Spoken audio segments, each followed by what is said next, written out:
Olá, estudantes do segundo ano, tudo bem?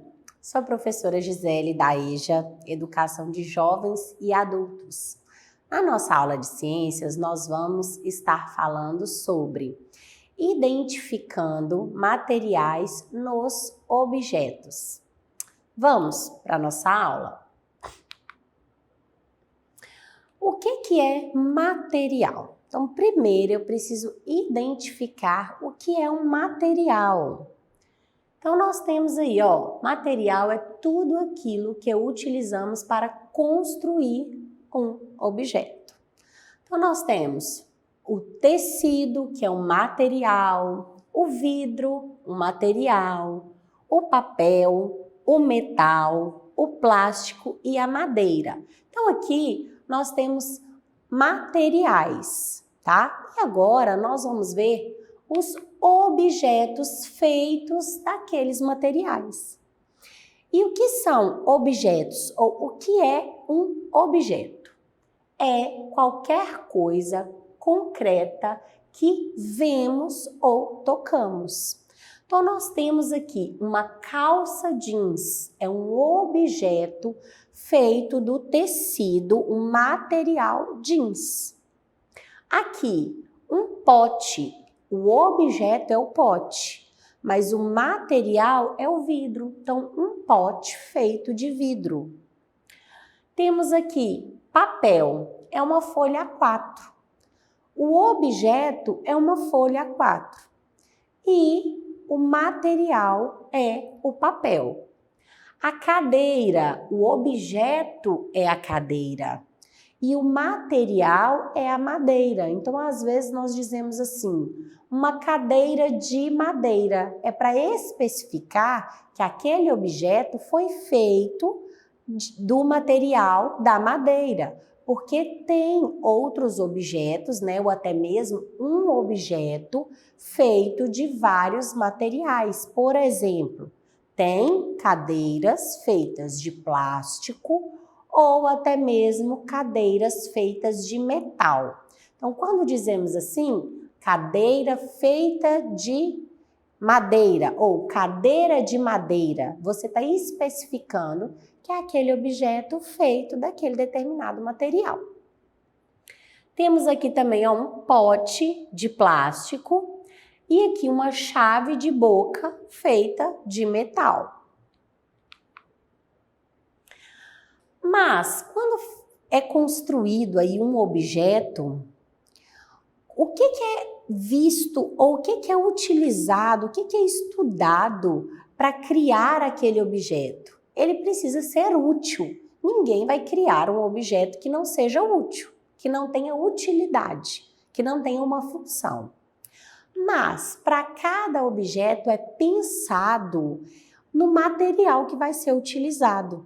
Por quê? Dependendo do material que for utilizado, não serve para aquela mesma função. Eu trouxe aqui para vocês a imagem de 3 bolas. Você vai olhar essa primeira bola aqui e vai falar, o que é isso, professora? Uma bola quadrada. Mas todo mundo já assistiu um seriado onde a criança, o menino, queria uma bola quadrada. Nunca a mãe dele dava para ele. Por que a mãe dele nunca dava essa bola quadrada para ele? Porque ela não existe, ela não tem função nenhuma, não é verdade? Temos aqui também uma bola de vidro e uma bola de couro. Para que você acha que é a bola de vidro? Será que é para jogar futebol? Não. Essa bola de vidro, ela serve para uma decoração, porque fica bonito.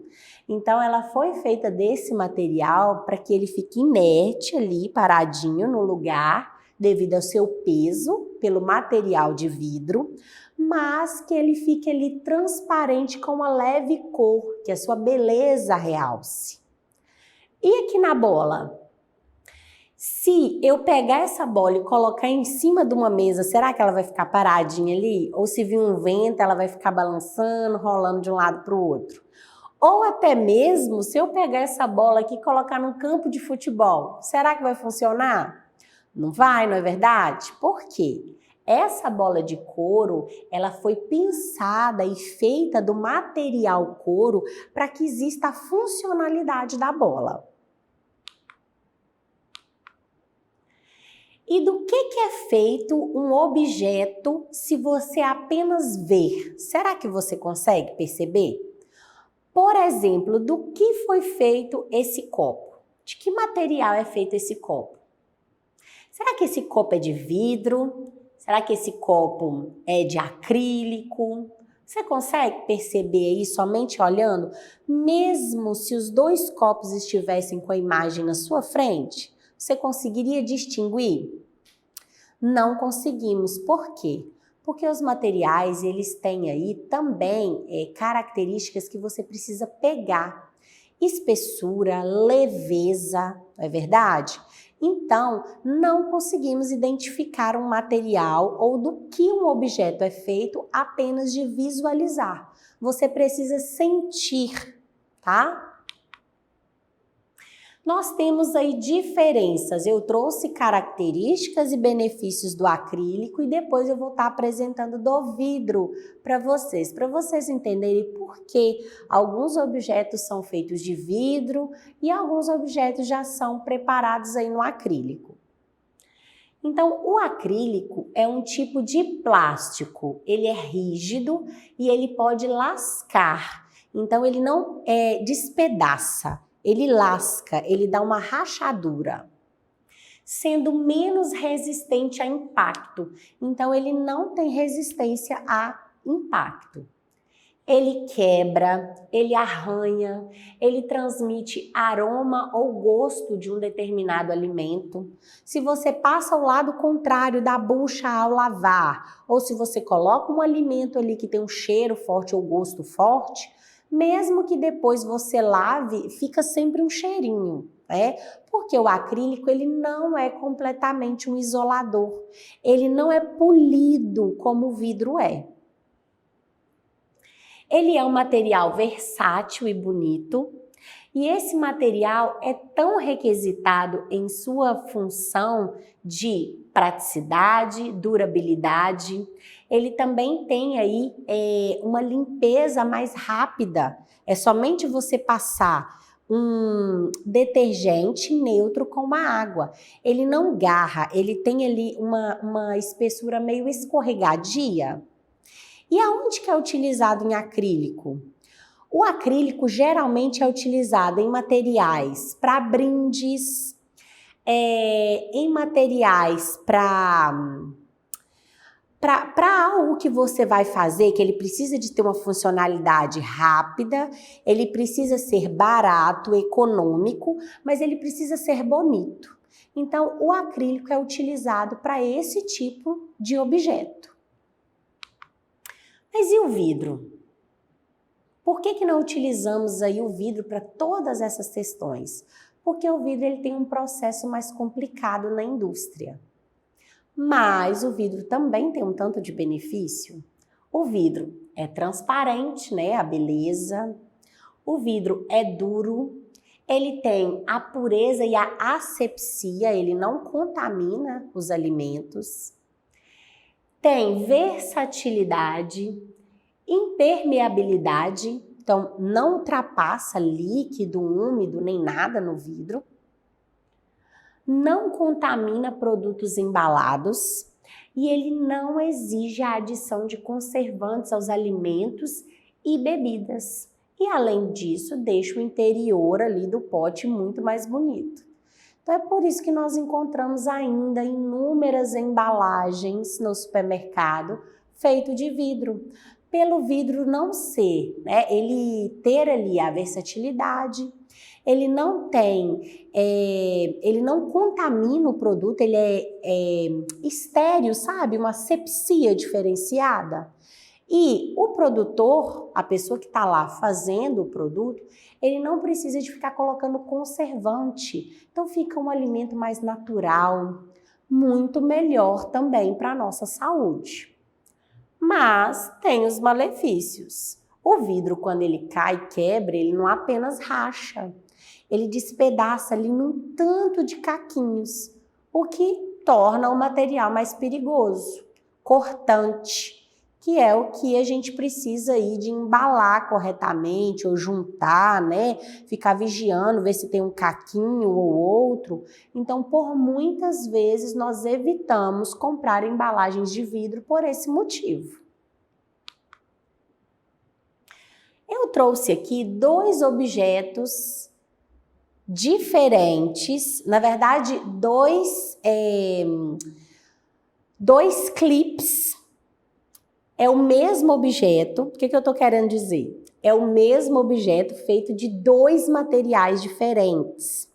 Mas ao utilizar, você percebe a diferença pelo material. Por exemplo, um clipe, quando ele é de alumínio, você pode pôr um tanto de papel. Depois que você põe um tanto de papel que você usa o clipe tá ótimo. Você pode utilizar várias e várias vezes. Já quando você pega um clipe de plástico, você não pode colocar muitos papéis. Então, são 2 materiais, né, existentes aí para um único objeto. Mas você percebe que a funcionalidade no clipes de alumínio é muito melhor, muito versátil do que o clipes feito de plástico. Só que aí não tem somente aí o lado bom, tá, pessoal? Também tem o lado ruim sempre, né?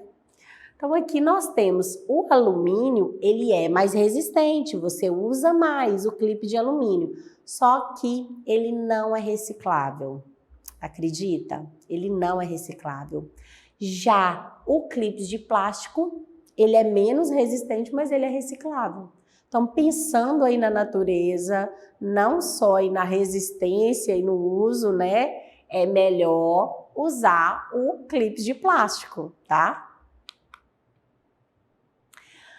Todos esses materiais, eles têm uma propriedade diferenciada para cada material. Então, as propriedades da matéria são as características físicas ou químicas que nelas existem e servem para diferenciar os materiais. Então, um material ele é diferente do outro devido à sua propriedade. Nós temos materiais que têm a propriedade de elasticidade, materiais que têm a propriedade de flexibilidade e materiais que têm a propriedade de resistência e outros de fragilidade. Nós vamos ver que os materiais são esses. Elasticidade. O que é elasticidade, afinal de contas? Então, determina como um corpo retorna ao seu tamanho e formas originais após ter sido deformado por uma força. Eu trouxe aqui para vocês a imagem de uma cama elástica, porque aqui nela tem mola, elástico e borracha. Tem esse tecido que ele é uma mistura do elástico e da borracha, e tem também o que suporta ali o tecido aberto, que são as molas. Esses 3 materiais, eles têm essa propriedade de elasticidade. Por quê? Quando uma força impulsiona ou empurra esses materiais para baixo, eles esticam para eles suportarem essa força, mas eles também retornam ao seu formato anterior, ao seu formato normal. Então, é essa propriedade aí, ó, onde um corpo retorna à forma ou seu tamanho original após ter sido deformado por uma força, tá? Essa é a principal propriedade da elasticidade. Flexibilidade, aquilo que consegue se dobrar com facilidade, é maleável. Então, nós temos a massa de modelar e a argila.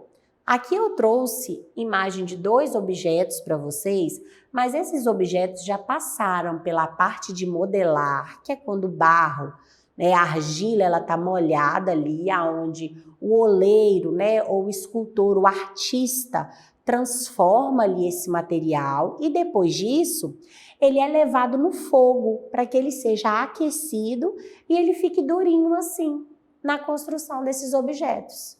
Então, a massa de modelar, a argila, o barro, todos esses têm essa propriedade, que é da flexibilidade. Resistência é a capacidade que um material tem de suportar esforços sem sofrer deformações. Então, nós temos a madeira, né? Uma cadeira ali, a pessoa senta e não é deformado a madeira. A ponte aqui, feita de concreto, ela foi projetada e programada para suportar aquela quantidade de veículo passando em cima dela diariamente. Então, ela não deforma. E a chave de boca, que você pode abrir, fechar e parafuso inúmeras vezes, ela foi projetada para suportar essa manutenção devido à sua propriedade de resistência. Fragilidade, ausência de deformação significativa antes da ruptura, como vidro, porcelana e cristal. Vou te dar um exemplo. Já aconteceu na sua casa ou perto de você alguém ter porta de vidro? E aí aconteceu, ou num dia muito quente, da porta simplesmente espatifar, quebrar toda? Ela te avisou antes ou ela deu alguma rachadura te mostrando que ela iria partir, que ela iria se quebrar? Não. Então, esses materiais, vidro, porcelana e cristal, eles simplesmente se quebram. Eles não têm uma deformação significativa antes. Eles não te avisam que eles vão quebrar. Eles simplesmente se partem, tá? Por alguns motivos, né? Ou por queda, ou por encostar em algum outro objeto de forma agressiva, ou pelo sol, pelo calor, ok? Mas a propriedade desses materiais é a fragilidade. Agora, uma atividade aí para vocês. Então, faça uma lista com 3 objetos no seu caderno. Na frente de cada um, escreva por que você acha que aqueles objetos foram feitos daqueles materiais, tá? Logo depois, você vai escrever as propriedades de cada material. Fragilidade, elasticidade, resistência, né? Você vai escrever na frente dessa atividade, ok? E assim, encerrando a nossa aula. E para acessar nossas atividades na plataforma SMED-GV, aponte a câmera do seu celular na imagem que aparece no canto da tela. Acesse nossas redes sociais e se inscreva em nosso canal no YouTube SMED-GV. Até uma próxima aula com as atividades prontas, tá bom? Até mais! Tchau!